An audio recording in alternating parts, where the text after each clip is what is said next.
What is up, guys? I know it's been a while since I've done a commentary, and I'm sure no one missed my voice. And I hope you guys have been enjoying, the semi-consistent, feed of, try-hard-ass, competitive Uncharted matches that I've been uploading. I haven't uploaded some in a few days, and no, that doesn't mean I ran out. I actually still have quite a few. I've just been a little lazy when it comes to uploading them. I'll get back on track when it comes to uploading those matches. But as you can see here, this is actually a GB for The Last of Us, and it doesn't really look like it because it's not particularly try hard looking, but it was a GB. But on the topic of GB, I want to give a shout out to my team who recently passed a pretty huge milestone on The Last of Us GB. We got our 100th win not too long ago. I think we have like 101 or 2 wins by now, but that's a pretty huge deal, and considering this game like might not have initially been multiplayer focused or oriented, I think it's a pretty impressive feat that this game's been lasting for this long competitively. We've been grateful enough to actually play 100 GB matches and win them, and I think that's a pretty huge deal. And I think Naughty Dog should maybe take notice that hey, maybe there's something here we should consider investing or looking into. Like I said, I always felt like Naughty Dog has been kind of when it comes to their multiplayer. Like they definitely have something. It's just they really need to I don't know, keep an open mind and like get some like back and forth, some really good back and forth between us and the competitive community. But maybe that'll be a commentary for another time. This commentary, I kind of want to talk about online passes, season passes, and the very hot topic of the free to play model. And when it comes to online passes, for those who don't know what online pass is, I mean, honestly, if you're a PS3 gamer, you're probably quite familiar with it because of the fact that almost every, Sony multiplayer game winds up having an online pass. Uncharted 3, Resistance 3, The Last of Us is no exception to this. Quite a few, Sony multiplayer games will wind up having online passes. And, I think EA, I might be wrong, recently finally, got rid of their online passes. And I honestly feel like online passes should go the way to the dodo bird. And if you know what that is, just look it up on the side or something.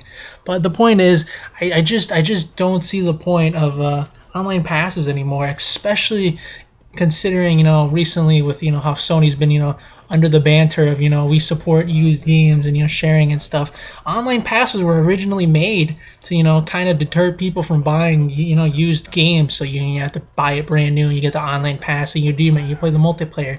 I think it would be a little hypocritical if Sony didn't get rid of online passes in future upcoming titles, considering they've been pretty vocal about supporting used games, and online passes were pretty much developed to counteract used game sales.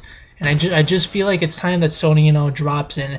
And like I said, I'm pretty sure EA doesn't do online passes for their multiplayer games anymore, and I think that's a great move on EA's part. And I feel like Sony should follow suit. Like I don't really understand the point of online passes, especially if Sony's going to be so vocal about supporting used games. That's the entire purpose of online passes. I mean, they literally do nothing else. Like it's not like it gives you free content. It's literally just an online pass, a code you redeem so you can play the online multiplayer.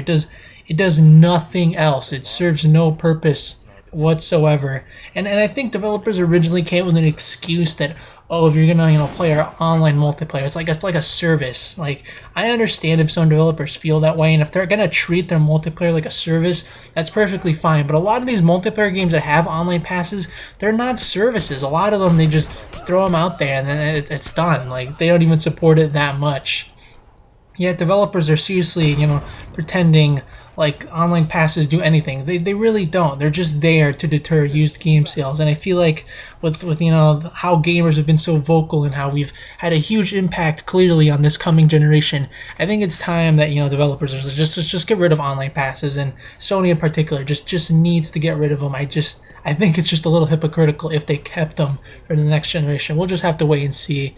But in my opinion, online passes they're just pointless. They serve no purpose, and I think it's about time they just disappear. They really aren't doing anything. They don't provide any extra content. It's just a code so you can play the multiplayer, and it's they just have it there so people buy their games new instead of used.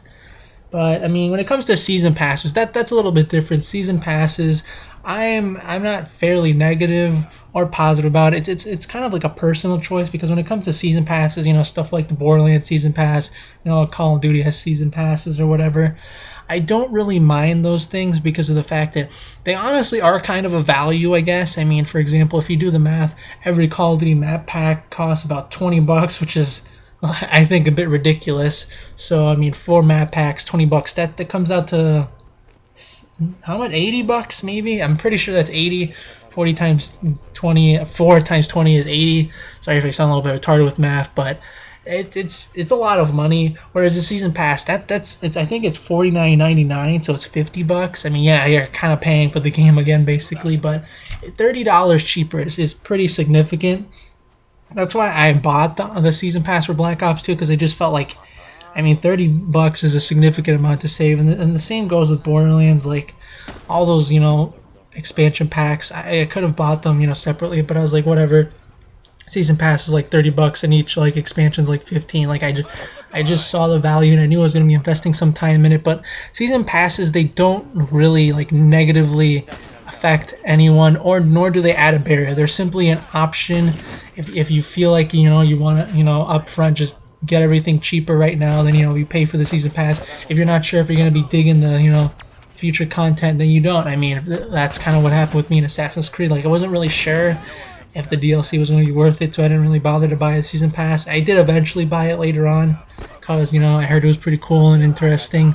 But like I said, it's a personal choice. But the difference between online passes and season passing is season passes provide content, optional content, whereas online passes are simply there to make like a barrier of entry for people who haven't bought the game, like a new copy of the game.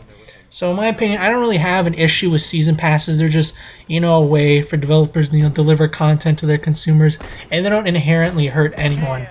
And that's honestly up to the consumers, opinion if the season pass is worth it. If they want to, smack down the money up front, or maybe they'll just buy 1 or 2 packs that they find interesting, and not pay for the whole $50 or $60 or whatever it is. But like I said, I don't really have a problem with season passes. I do have a problem with online passes, and I think they should just disappear. Now, when it comes to, all this talk about online multiplayer and stuff, obviously the online component multiplayer games has become a huge, huge market, and a lot of developers push into that space. And this has led to something a little bit experimental, and, it's had mixed results, which is the free-to-play model, or FTP, which stands for free-to-play. And I kind of have no real issue with the free-to-play model, honestly.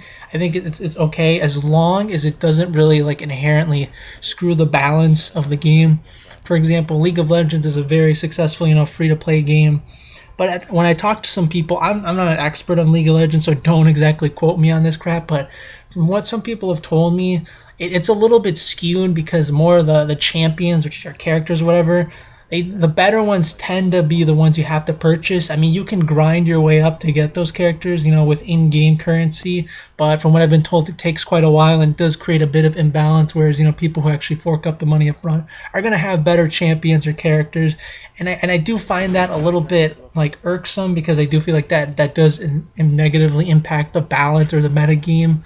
And I don't necessarily agree with that. Whereas I've talked to people about Dota 2, and it's not really the same thing. They offer skins and stuff. At the same time, the free-to-play model is very tricky. It's very experimental.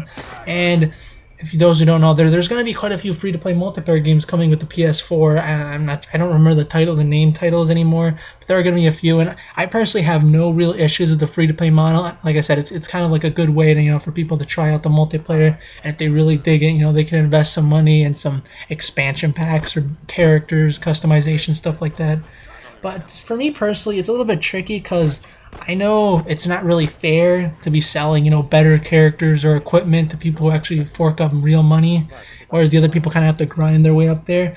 Honestly, though, who would pay for skins? Like, that's more balanced route to go, per se. Like, just offering, little skins and stuff for people who want to pay for stuff like that if they really like their character. At the same time, me personally, I'm not going to be paying money up front for, like, skins and stuff. I just find that sort of trivial and stuff. Whereas if you told me if I paid money, to have an edge in a multiplayer game, a competitive multiplayer game, if I really like the multiplayer, I honestly would pay money to have the edge over people. That's just me though, and that's where I think the fine line between free to play and why it's good and why it can be bad kind of crosses is the whole balance issue. It's a really tricky thing for developers to figure out, but I mean that's really my issue with free to play is the whole balance in-game metagame thing with what exactly is free, how much is free, and what you're going to be charging your consumers. It's a little bit tricky. But like I said, I have no real inherent issue with the free-to-play model. I think it's cool that developers are willing to give us a taste and try stuff out. But for me personally, I kind of like the classic pay my $60 up front, kind of get everything I want. I kind of like that. And I know for those who haven't seen the PS4 advertising and stuff, you'll be able to maybe buy multiplayer of certain games like just individually, like Killzone Shadowfall. If you saw the PlayStation trailer or whatever, you could see that you can actually buy the multiplayer just by itself and not the single player, and just buy that and hop right in. And I think that's pretty cool. I think more options to consumers is never a bad thing, and I do hope developers continue to push that forward. Because I just don't see a real issue with offering people only the multiplayer. Like I'm surprised Call of Duty doesn't do that, considering I mean most people probably would just buy the multiplayer. But then again, they might be losing some money if they were charging like 30 or $40, because I mean otherwise they could just charge them $60 for the entire game, even though they're not going to even necessarily be touching a single player. So I mean, like I said, I think it's a good idea for game developers to consider a free to play model, or releasing the full box classic game, and releasing a digital copy of the multiplayer and of the single player. I think that's a pretty smart idea, developers, and it gives them options, and that's not a bad thing. Like it's simply more options for the consumer. That doesn't hurt anyone in the long run. But that's about it for this commentary. I hope you guys enjoyed it. I'd like to hear what your thoughts on the online passes, season passes, the free to play model. What your thoughts are, what your experience. So leave your thoughts and comments below. And that's about it for this commentary. I'll see you guys later. Peace. One of them went inside the secret room. The other one's shooting behind me. Scratch one. He's one shot. Stop. Oh, you got him. Okay. Wait, did you get the other guy? Yeah, Oh, you did. I put in work, damn it. Alright, good thing.